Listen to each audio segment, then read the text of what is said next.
Beginning in the 90s, the submarine force was engaged in a new mission, strike warfare.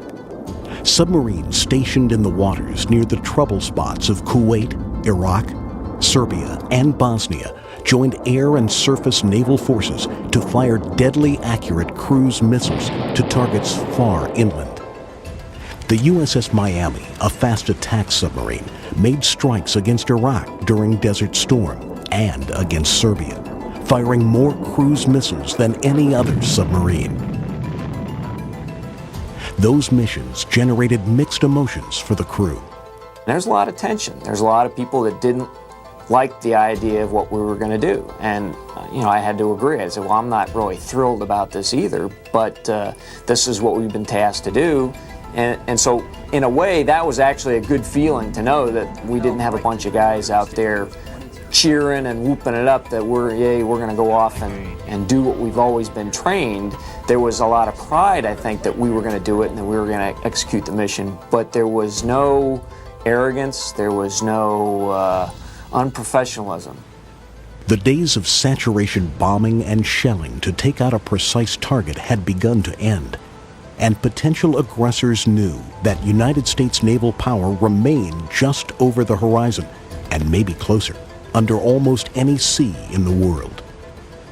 Submarines can do, without any permission from anybody, whatever we want them to do, wherever we want them to go around the Earth.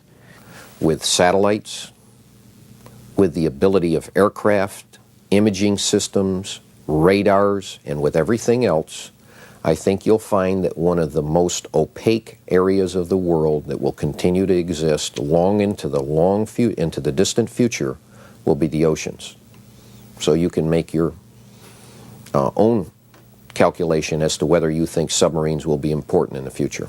The close of the first 100 years of silent service saw the Seawolf class SSNs in the middle of their construction cycle, with the USS Seawolf SSN-21 and the USS Connecticut operational and the Jimmy Carter under construction.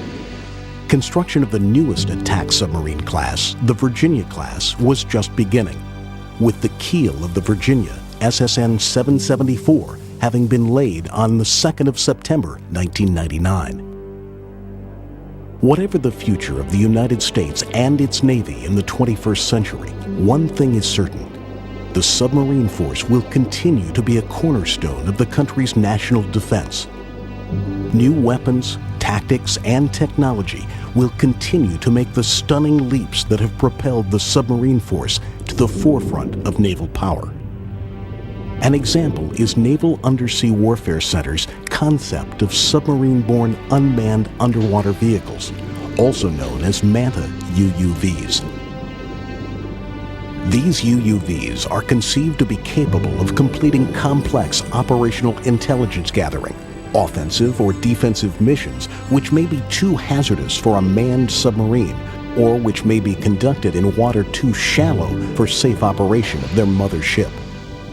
Use of such technology will allow submarines to expand and extend their operation reach, add to their multi-mission capability, and facilitate the incorporation of the most up-to-date sensor and weapons technologies. Whatever the new century brings, surgical strikes, surveillance, deterrence, special operations, or space-age technology, the submarine force's chief asset will remain, as always, the American submariner and his priceless dedication, motivation, and ingenuity.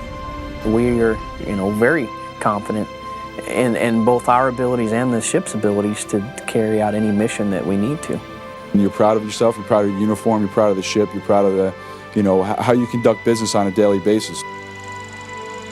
From John Holland's primitive start, through world wars, revolutionary technology, a tense Cold War, and the ever-changing missions of today, the submarine and those who manned them have served the United States and its freedom brilliantly, with a century of silent service. Thank you for joining us for this presentation of the history of the United States Naval Submarine Force. And a special thanks to all those submariners and their families. They, along with the staffs, industrial engineers, scientists, and managers, have contributed to making our force the most formidable defender of freedom in the world. Thank you.